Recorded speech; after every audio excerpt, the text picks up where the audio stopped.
welcome Caitlin Walks.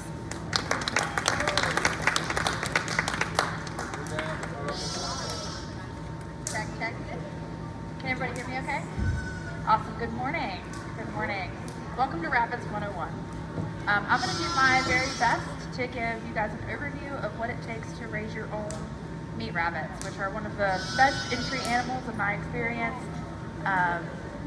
And through this process, we're going to show you Harkin here, and also, if everybody's okay with it, parents, whatever, we're going to show you a live breeding if our Buck and our Joe cooperate. So at some point, my husband's going to come in with the Joe. We'll show you how all that works out too. So you guys should have all of your questions ready and answered. That way, you can jump off on your own adventures too.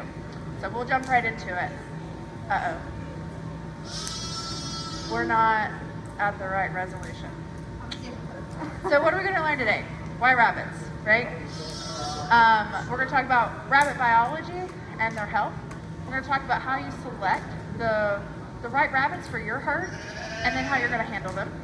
I'm also going to talk about some housing and basic equipment that you need, how to feed them, how to breed them, how to raise the babies, go over all the birth to harvest milestones, and then talk a very little bit about processing and storage as well. So, the history of rabbit keeping. I'm going to do my best to remember what's on the slide that's cut off, so y'all might have to bear with me. I might have to climb up on the stage and see the screen. Basically, I want to go over a really brief history of why rabbits are a really good addition to your homestead. They've been raised as modern livestock since about the in the U.S. it's about the 1900s. But they started out in Spain. The rabbits that we have that we raise as meat rabbits are not related to the wild rabbits that you see in your yard. They're completely different. They can't interbreed. They're not like a horse and a donkey. They're completely different. They can catch the same diseases, but aside from that, they're completely different animals.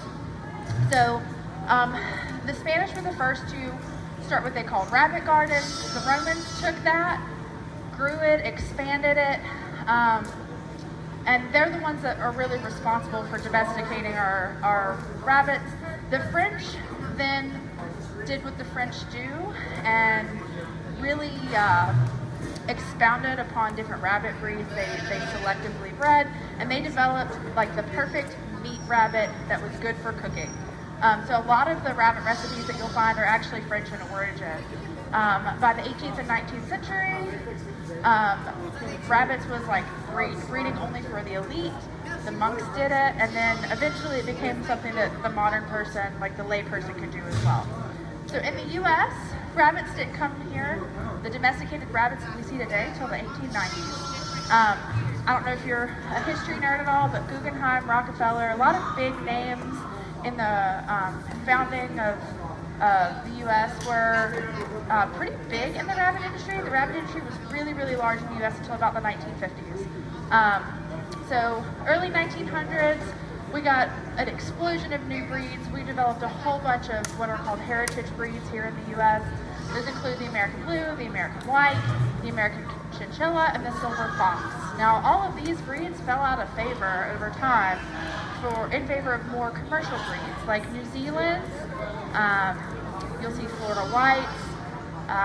Those types of rabbits became what was the industry standard, but those are the heritage breeds. Rabbits were huge during the Great Depression because you can raise them on almost nothing, and boom, you've got meat on your table in 8 weeks. The first guy to make $1 million from rabbits alone, his name was Edward Stahl. He developed the American Chinchilla breed. So in the 1950s, a bunch of money went into what's called the Rabbit Research Station, completely changed how we raise rabbits in the U.S. So they basically were like, how do we turn this from like a couple rabbits in your backyard to like a commercial operation? So they talked about, they did all the research to develop pelleted feed, commercialized feed, what are your breeding intervals, all the things, right? So we have them to thank for what we know now. Ultimately, you want to raise rabbits, right? What's your plan? I always tell people, before you get in a new adventure, have a plan. Super important. Otherwise, you're going to have way more animals than you know what to do with before long, right? So I always tell people, what are your goals, right? Are you looking for self-sufficiency? Are these just for you? Are you looking to sell at farmers markets? Are you just want a couple as pets to add to your garden? Are you wanting to go bigger and market to restaurants? You can do that. Or do you want to get into heritage breeds conservation, right? So I do a little bit of 1, 2, 3, and 5. I don't market to restaurants. But we have a heritage breed, we do silver foxes, and we do I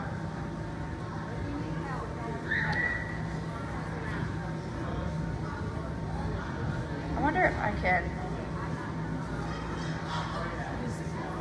have it shrink. No. We'll have them fix it for the next show. So sorry, we're gonna have cut off. When I get to my video portions, I'll pull it out of presentation mode and we'll go from there. Another thing I always tell people before you start a big adventure, whatever your goals are, any of these are fine, right? But you need to be honest with yourself. How much time do you have? What are your resources? What are your skills? And I want you to do that because we want you to take the best care of your animals possible, right?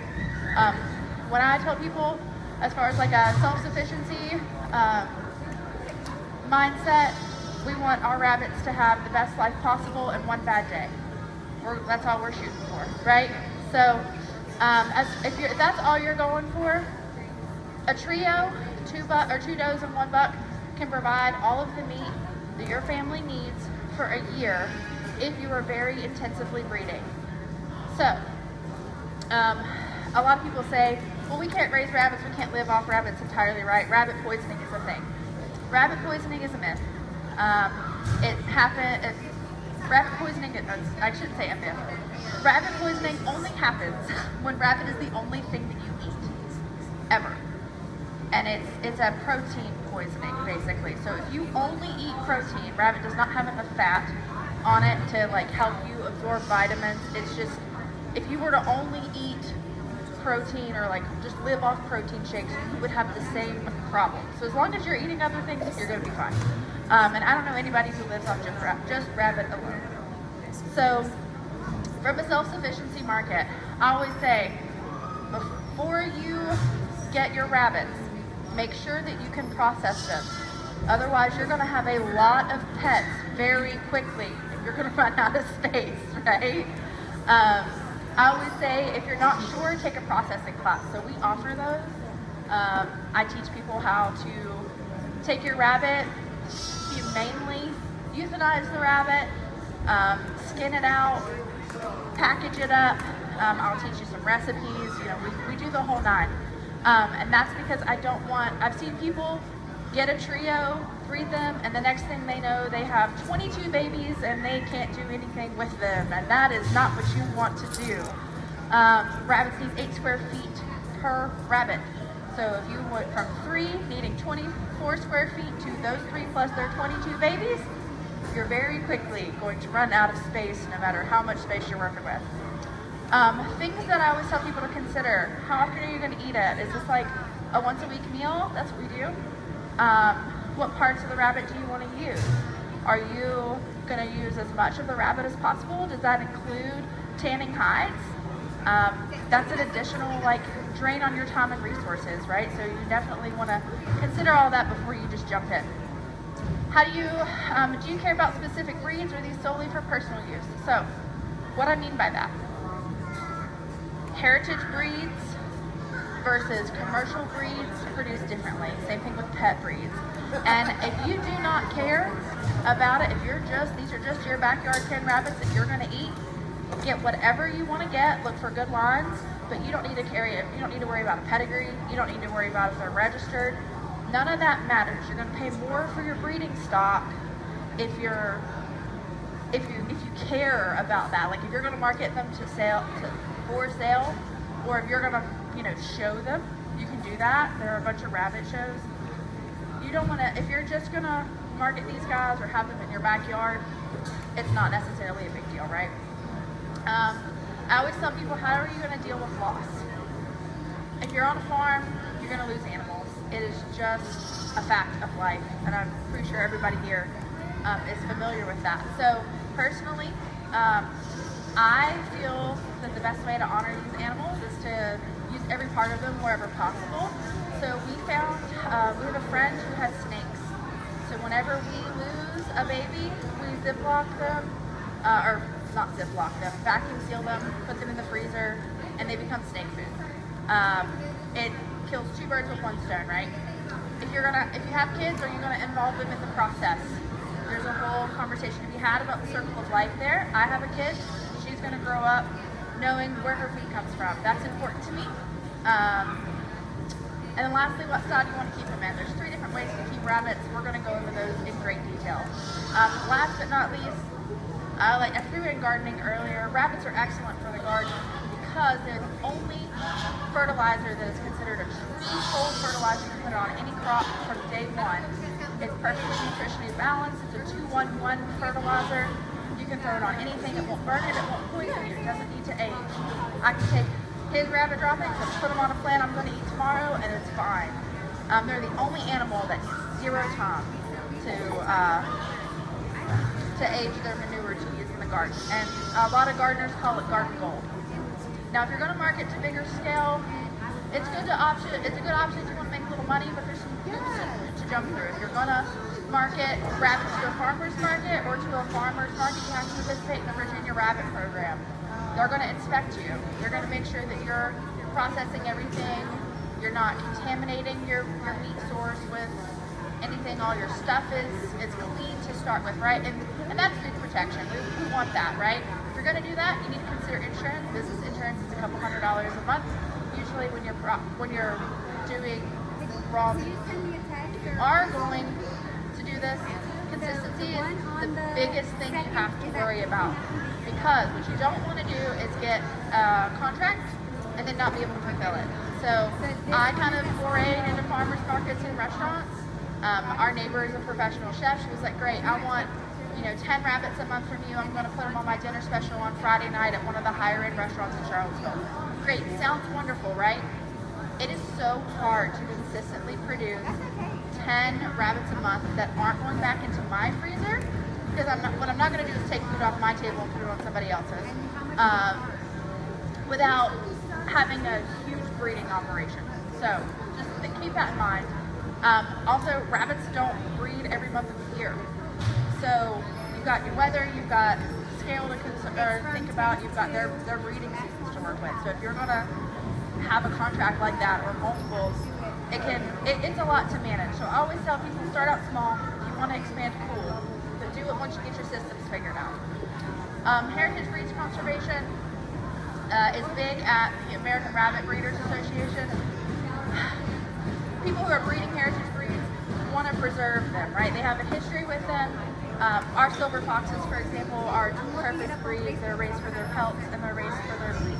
They get big, juicy loins. They have beautiful pelts that are very thick, very warm. But if there are at least 5 rabbits at 5 consecutive shows, that breed is no longer on the American Rabbit Breeders Association list, and it is so hard to get them back.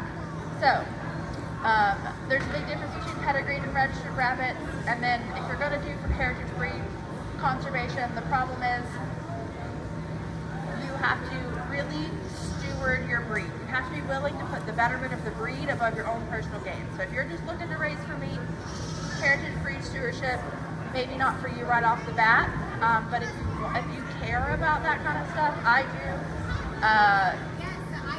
Start out with good stock, realize that you might not make it, right? It takes a lot of time and a lot of effort, but there's a lot of good that comes out of that. If y'all want to talk about that more in depth, I will be happy to talk heritage breeds with anybody at my booth over in the other building later today. So rabbit biology, what do you need to be successful? Rabbit life cycle, so we'll start here. When rabbits are born, they are born completely hairless and blind. So this is on the top left is a picture of one of my little litters, Kindles, or interchangeable terms. That changes pretty quickly. So by a week old, they develop hair. By 10 days old, they start to open their eyes. By 2 weeks old, they start to explore the nest. And then people will tell you that rabbits wean at 4 weeks.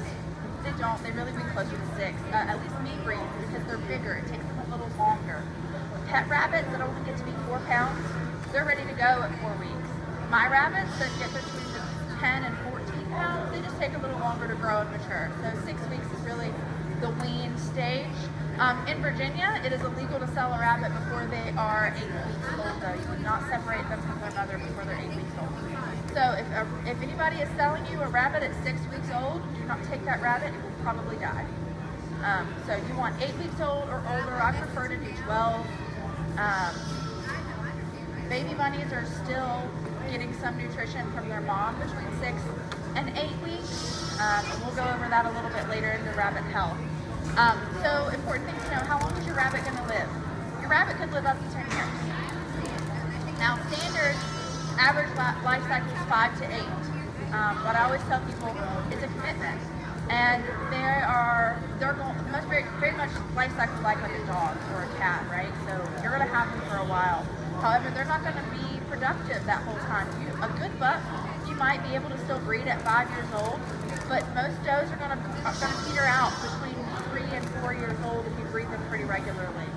So then you got to think, am I going to call that rabbit, or do we keep them and retire them, right? So all things to think about before you get started.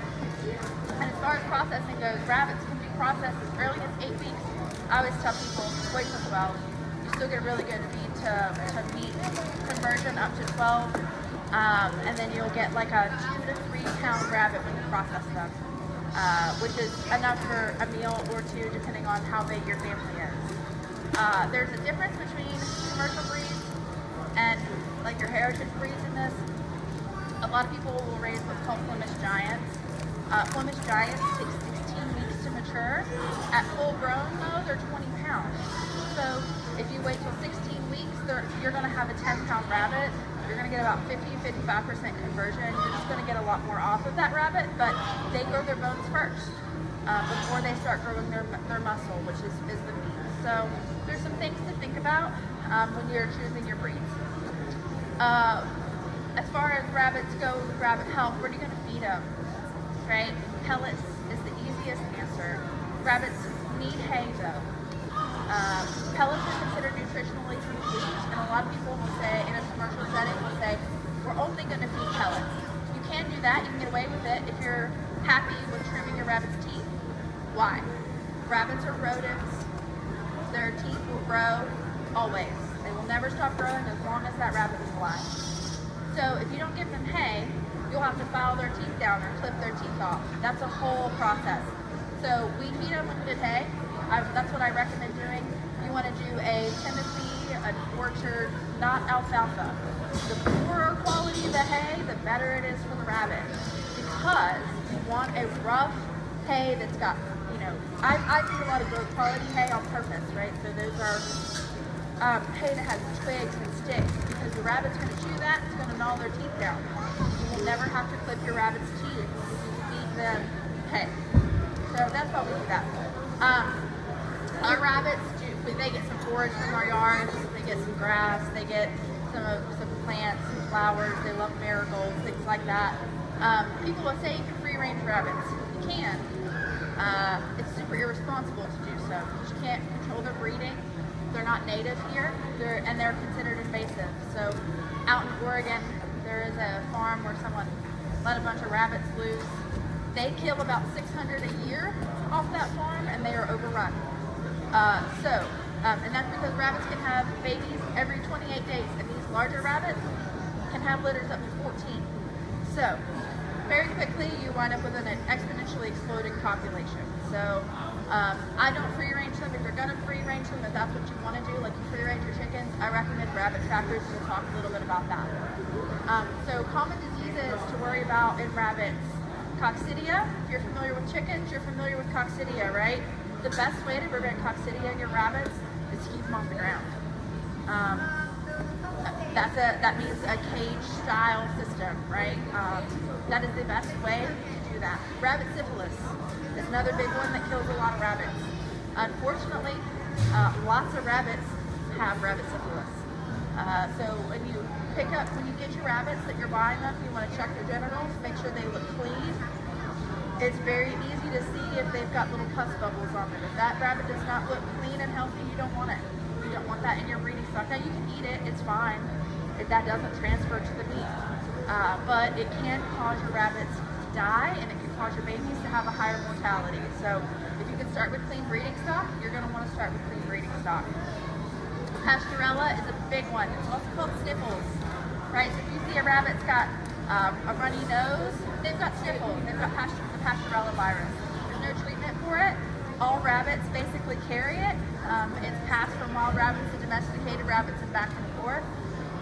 Most rabbits will never have an issue with it though. However, if they get sick, the Pasturella virus can like flare up, kind of like chickenpox or shingles does. It's very similar. So the best way to keep Pasturella from being a problem is to have a clean environment. They don't have a lot of respiratory distress. It helps their body fight that, right? Mites, ear mites, fur mites, big problems. The way that you deal with mites is by using we use ivermectin, which is what's the word I'm looking for? Not herbicide, not pesticide. I'm sorry. Yeah, thank you. It's not an antibiotic. It's like an antiviral, right? So that knocks it out. Ideally, you're not going to be treating your rabbits for mites often because you're going to have clean cages. You're going to have clean colonies or tractors or whatever. However, if you get them, it happens, you just treat them. It's kind of like fleas on a dog or cat, right? Like similar things. Sometimes it happens, it's out of our control. Those things exist in the wild. Sore hogs. So sore hogs is a big one for people that keep their rabbits in cages. What happens is this wire puts a lot of pressure on their feet, especially the bigger the wire is, the more pressure points there are, and what will happen is they will develop a sore, the hair will wear off, it'll get infected. I'll talk about some ways to avoid that when we talk about our colony style. And then lastly, cancer. If you have a rabbit that you are going to keep after it is finished breeding, and you do not spay or neuter that rabbit, it is going to get cancer. It is unfortunate. It is just a product of their breeding long term. You have like an 85% chance that your rabbit, if you keep it past a certain age, will wind up with cancer if it is not spayed or neutered. So, if you're going to keep your rabbits, retire them, something to think about. I have a rescue rabbit that we worked with a rescue to foster. She has cancer. I don't know when the last one she was bred. I don't know how old she is. I know she's very old. But she's lived for the last 6 or 7 months and is happy. It's not slowed her down any. Obviously, she can't breed anymore. And we don't breed her anyways because she was rescued as a pet. She had a very hard life before us. And we're just going to keep her comfortable and make sure the rest of her days are happy, comfortable days where she's loved. And that's all we can do, right? So, what rabbits should you buy and how do you handle them? This is where Harkin, my assistant, comes in here. I need to start moving through this a little bit faster. How to choose your rabbit. You gotta think about what breed, what's important to you. Do you want a trio, which is 2 does and a buck, or do you want a pair, or 2 pairs? Gives you kind of some breeding options if you're gonna keep your stock. If you get 2 pairs versus a trio, you can breed those pairs for many, many generations without crossing them. If you just get a trio, you're still okay. You can do what's called line breeding, which is father and a daughter with your buck, and you'll be fine. You won't need to replace your breeding stock for 5 years.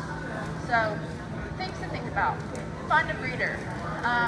You want to make sure that if you're getting rabbits from somebody, they're not selling their entire litter unless you just don't care and they're just plain meat rabbits for your yard, right? So not every rabbit is breeder quality. I would say that probably only 20% of your litter is going to be breeder quality. There will be exceptional litters where that is not the case. But not every rabbit is, every rabbit can have babies, sure. But not every rabbit is going to have all of the things that you want conformation-wise. You want to make sure your rabbits are going to be big, they're going to grow fast, and they're going to have good bone structure, they've got big loins, they're not too thin. Because if you're going to put all the work into it, you want your harvest to be reasonable, right? I always tell people, if you're getting into that and you want a pedigree rabbit, or you track their breed, you want them to be purebred, get a pedigree. You can. Other warning signs real quick. If people don't have photos of the parents, that means they're probably an animal flipper. I say don't do that if you can avoid it. It's generally not a good idea. And also, this is sort of controversial, but I try and stay away from people who've been raising rabbits for less than a year. No offense, you just don't know what's going on. At that point, it takes time.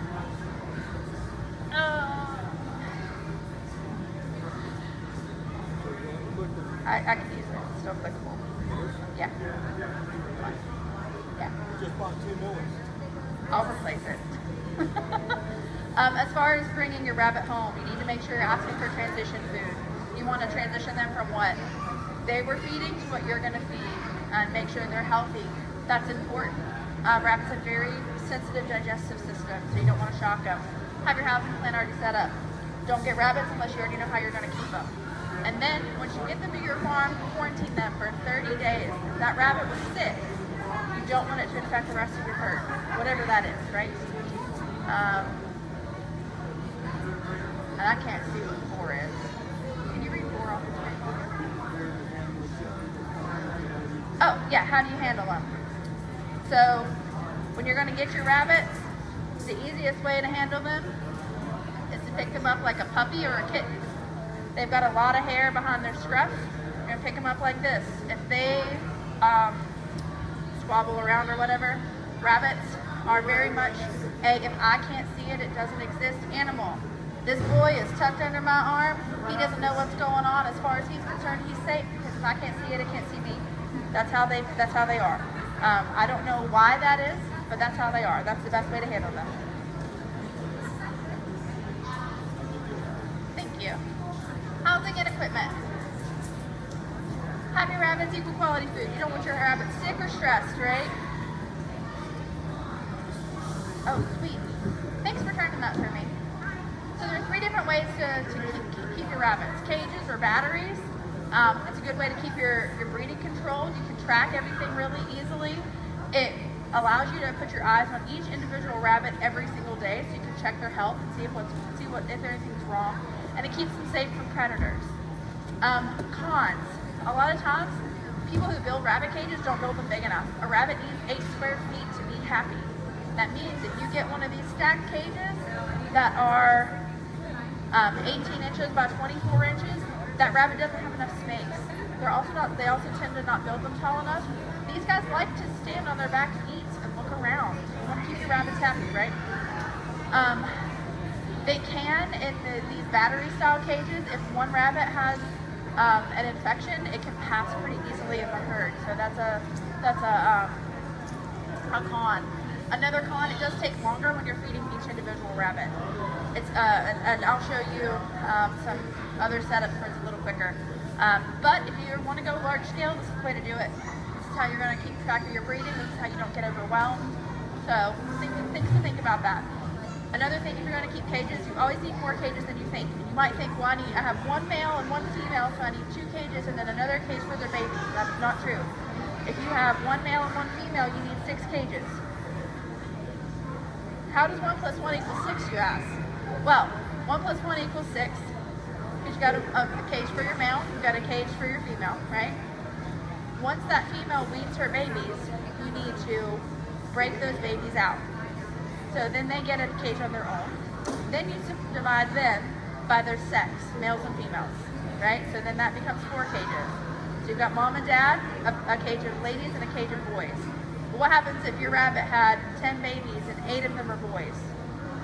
Well, you need to divide those boys out. You're not going to be able to keep 8 growing boys in a cage, just like you can't put 8 growing boys in 1 bedroom, right? That ain't going to work. So you always need more cages. So what I say is, I like to do 1 plus 1 equals 6.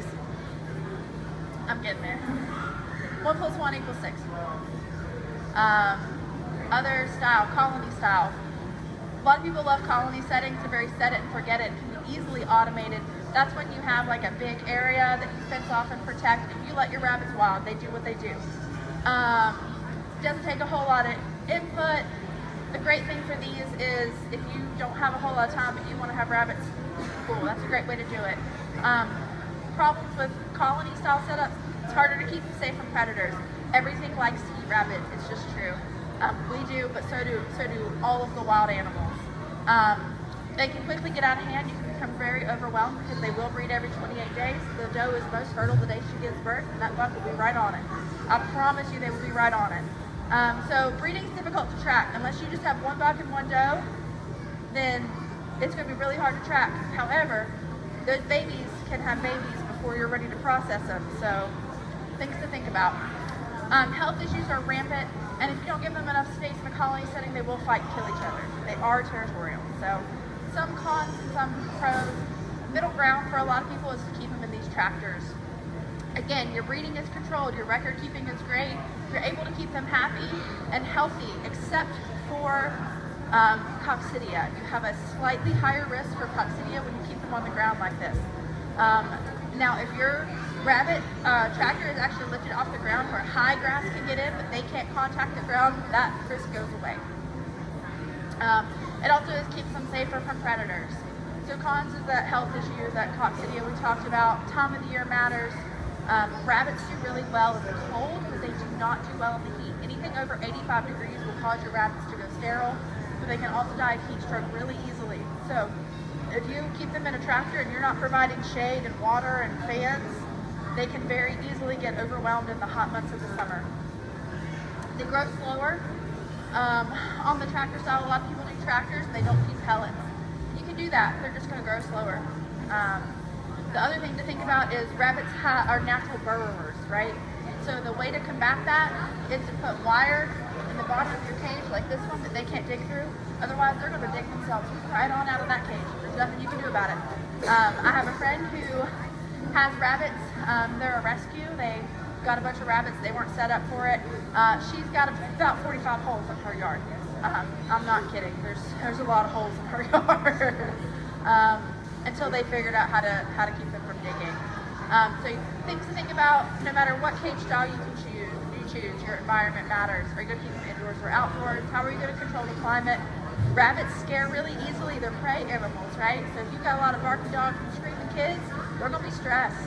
They're going to be stressed. So our rabbits are in the shade off in the woods. They're happy there. My dog is not allowed to hound them and bark at them. That stresses them out. They can get so excited, their back legs are strong enough that they will break their backs if they get too excited. They can kick hard enough to break their own back. So you want to keep that down to a minimum. You want to think about your sanitation. Fly strike is what happens when you've got a rabbit running through or whatever. They've got a lot of flies coming in the summer, and all of a sudden your rabbit is dead. Next thing you know, it's really hard to stop. So you want to think about how you're going to disinfect your cages, how you're going to do biosecurity, and how are you going to manage the waste. As I talked about earlier, if you've got rabbits and you also garden, you already know how you're going to manage their waste. You just put it straight on your garden bed and it's fine. So equipment you need a scale, you need nest boxes, you need bedding, feeders, waters, fans or misters if you're going to keep them indoors. That's what you're going to need if you're going to raise rabbits, right? What to feed them? Pellets are nutritionally complete. Pellets are a great food source. I highly recommend them. A lot of people are anti-pellets, but they have all your vitamins, they have all your nutrition, and all you need is 4 ounces a day per rabbit. It's easy, it's quick, it's measurable. They're always going to need hay, and then this bottom thing, you need to provide for the production and consumption of cecotroph. So rabbits, the way they digest food, they're going to make a special type of food that they will then eat. So it sounds gross. It sounds very gross. But that's how they keep their gut flora healthy. And babies need that from their moms. So they will eat the cecotroph from their moms as well, and that's how they develop a healthy gut system and live. If you want to forage for them or grow food for them, you can control their diet, but rabbits are pretty nutritionally complex animals. The other thing to think in mind, some commercial feeds don't provide high enough protein. The standard is 60%. I've seen pet rabbit food as low as 12% on the shelves though. That's not enough for a bee rabbit. You need between 16 and 18%. So don't go to PetSmart or Petco and buy a little bag of rabbit feed off the shelf. that's got all the pretty things in it and pretty colors, it's not going to keep your rabbit very healthy. You want a commercial breeding, especially if you're going to be breeding, they need a higher protein percentage. Negatives of growing your own food, it is more time consuming, right? And it can be difficult to do without a nutritional background. If you're not used to weighing food and saying, well, this is, if you're not good with percentages, don't bother. But you'll have to like take your food and divide it out. The other thing is rabbits are picky eaters. They're going to eat what they want to eat first. They're not going to eat the carrots first. They're going to eat the carrot tops. That's what they prefer. They're not going to eat the lettuces that maybe you want to give them. They're going to eat what they want. And when they were allowed to pick like that, they're not going to eat a balanced diet. The cool thing about pellets is that they grind it all up. Every single bite is the same. So there's something to be said for that. You can also easily overfeed greens and treats. Rabbits, when they have too much sugar, get really fat and then they become sterile. Rabbit trackers, kind of in the middle again, low input. It's super easy, but they're slower waking. And if you have a rabbit tractor that needs moved every day, that's a pretty high labor thing, depending on how big it is and how heavy it is. So you have to think about what your time is. Remember, we talked about being honest about your time and your skill set. As far as breeding and kindling goes, this is where our doe shines here. Don't they breed like rabbits? Well, they do, right? So the easiest way to breed them is to bring your doe to your buck. You're always going to bring your doe to your buck because does are territorial and they will kill a buck in their own cage. So this is Harkin, our buck, and this little red lady. We're going to show you what a rabbit breeding looks like if they cooperate. If not, you'll see what it doesn't look like. So she just goes right in here with him. They'll sniff around, and if they get to going, I'll talk about them, but I'm going to keep plowing through my presentation real quick. So, yep. So this is what it looks like. She is not receptive. She's tucked down. She says, I'm not ready.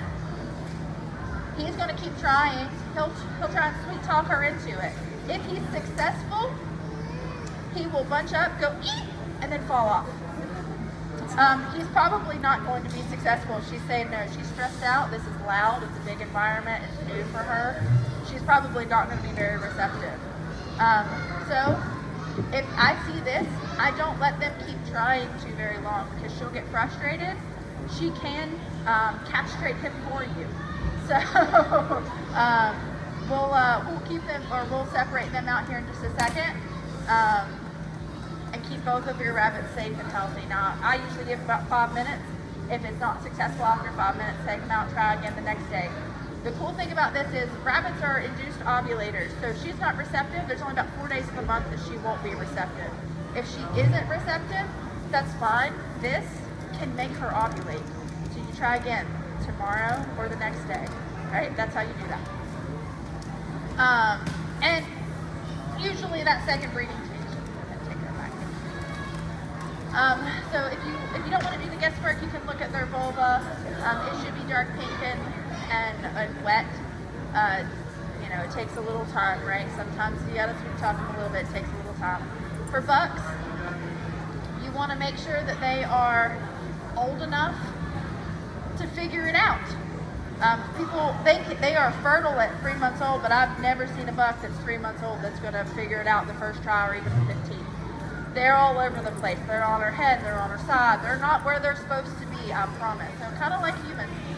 Age matters. It takes a little while to figure that out, right? Bucks generally have a short attention span. If he's not successful after 5 minutes, he's going to give up. You don't want to do that. You don't want to frustrate your buck and make them feel like they can't breathe. Bucks also, if they're too fit, or they're not too fit, if they're too fat, they will not breed. It makes them sterile and they just won't bother. So you don't want to overfeed your rabbits, very important. And then seasonal variability is important. They go sterile when it's over 85 degrees pretty consistently. So if you're in, we don't breed in July, for example, because it's over 85 basically every day. That buck's going to be throwing blanks. Even if he tries, he's going to be throwing blanks. So kindling. This takes between 28 and 39 days, depending on the breed. We give next boxes at 28 days. This is what a next box looks like. Mama's going to build a nest in here. It'll be nice and pretty. The day she has babies, she'll pull a bunch of hair and show it to you. You can confirm pregnancy ahead of time. There are a couple ways to do it. You can try and breed her again and she'll refuse. If she refuses, she's pregnant. You can palpitate a rabbit.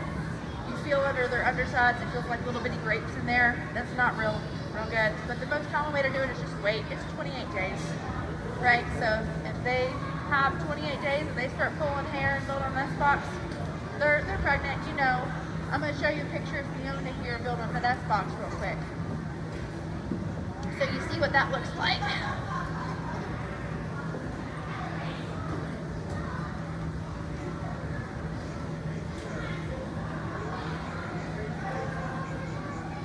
Well, this was supposed to be a video.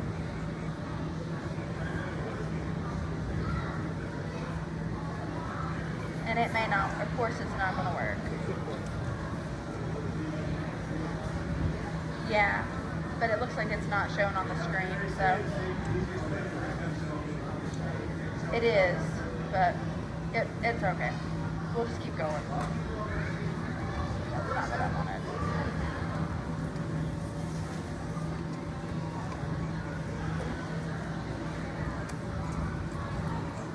Alright, so I was going to try and show you a video of Fiona building a nest. I don't know if you can see her or not, but what they do is they gather all the hay up in their mouth, and you'll see them picking it up and picking it up and picking it up, and they take it in the nest box, and she does some interior decorating.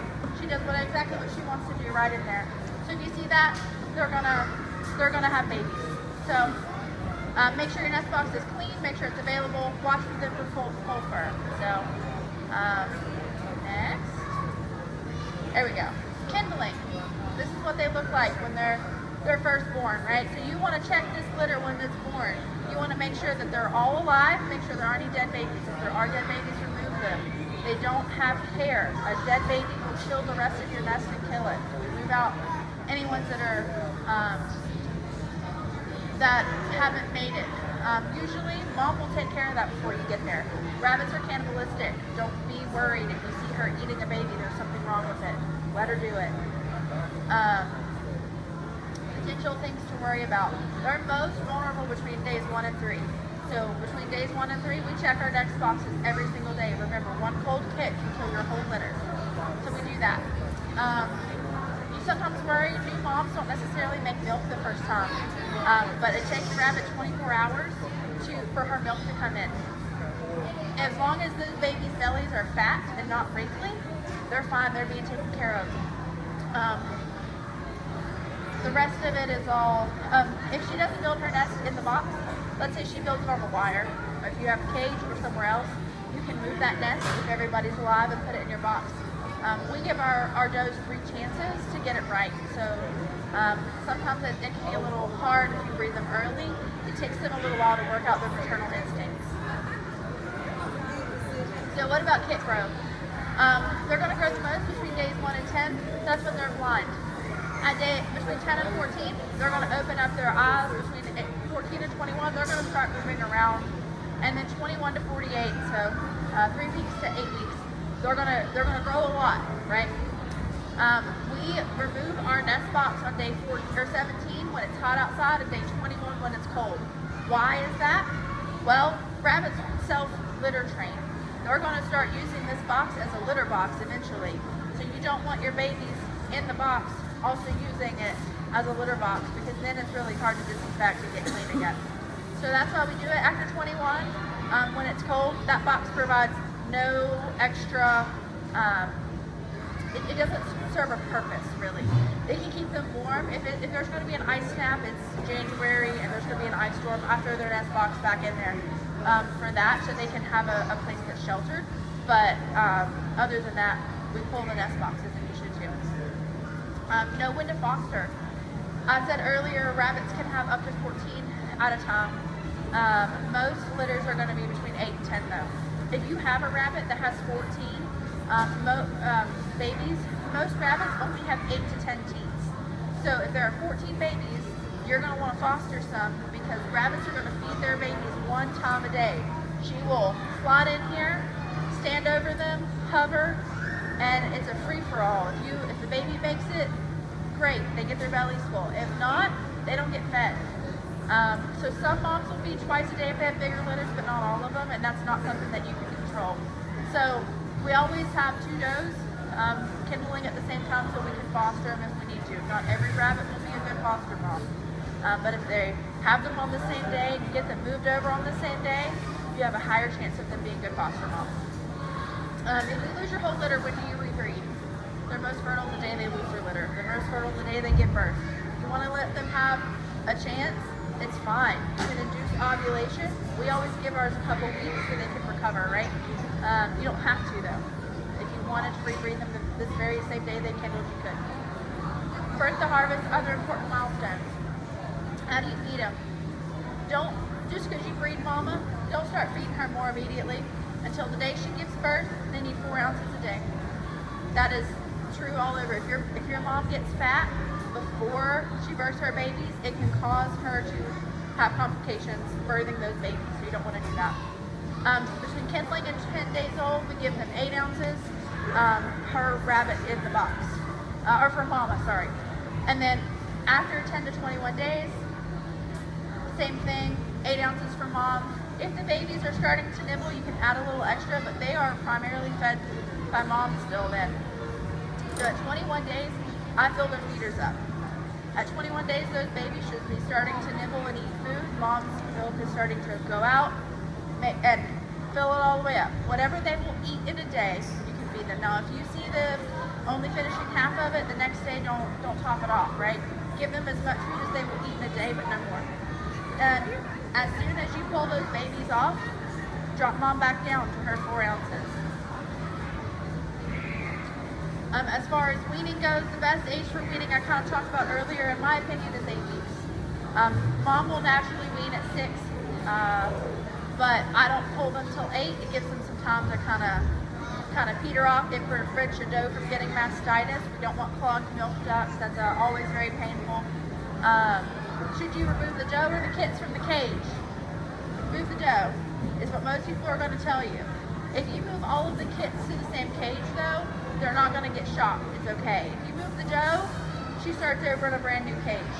So that's what most commercial breeders do. They'll leave the babies in that cage. But if you move all of the kits to the same cage and then divide them out later, like a week or so, then they're going to be okay. It's just an extra step, so it's kind of up to you. Like, do you want to move mom and move mom once and then divide those babies out into 2 cages later, or do you want to do it the other way? It doesn't really matter. And consider when you want to rebreed mom. So preparing for harvest, before you start getting rabbits, figure out how much you want to have when you harvest them. So for 8 weeks old, you should be getting a 2.5 pound rabbit after you stretch them out. 10 to 12 weeks, they'll be a 3 pound rabbit. 16 weeks, 3.5 to 4.5 pounds. So they kind of start to fall off over 8 weeks. They gain the most weight between 0 and 8. But don't overfeed them to reach your goals. So not every rabbit's going to have the same genetics. That's why I said breeding stock matters. If you overfeed them to reach your goal, your rabbit might be bigger, but you're going to be harvesting fat. And that's not what you want, right? So some people will feed black oil sunflower seeds, Manna Pro, or alfalfa to make their rabbits fatter. It's not going to do you any good to do that. You're just going to harvest fat. How to process your rabbit. I teach classes on this. We're not going to go into great detail. But if you're squeamish, you should probably look away. I'm going to show you a dressed rabbit on the next page. That's what your rabbits are going to look like after you process them out. So there are a couple different ways to dispatch them. There's broomstick method, there's cervical dislocation, you can shoot them. There's a bunch of different ways to do that. Everyone has a different process that works for them. I personally prefer cervical dislocation. If you want to talk to me more in depth about processing rabbits in the other building, we'll do that kind of one-on-one. It's kind of a lot to go over in a class. Like I said, I teach whole classes on this. My rabbit processing class is 2 to 3 hours. And that teaches you everything from start to finish. So that's why it's that long. However, if you grew up a hunter or you process another animal, rabbits are pretty similar.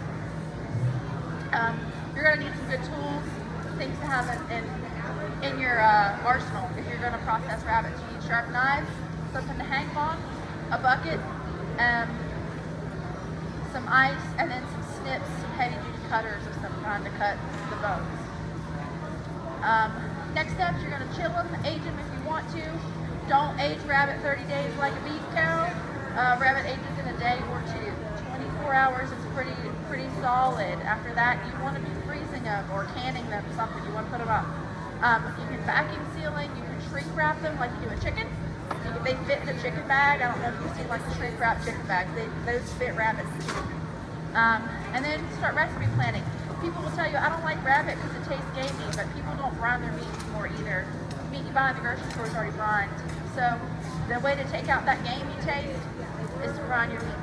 So think about that when you're recipe planning and go from there. But that's my presentation. I'm sorry I rushed through the end of it there. I'm running out of time. I'm going to open up the floor for questions. Let the next presenter go ahead and get their stuff plugged in. I'm happy to answer stuff now, and then we can, if you have any other questions that don't get answered, I'll answer them on my booth happily. So, anybody have anything? No? I know I talked your ear off for the past 52 minutes, so that might be why. Alright, if anybody does have questions, please come find me later. I'm always happy to talk rabbits. I want to make sure that you avoid the pitfalls that I did. I don't want you to lose litters. It sucks when that happens. And we want to make sure that your rabbits have good, healthy lives, and one bad day. That's what we're aiming for. So thank you for your time.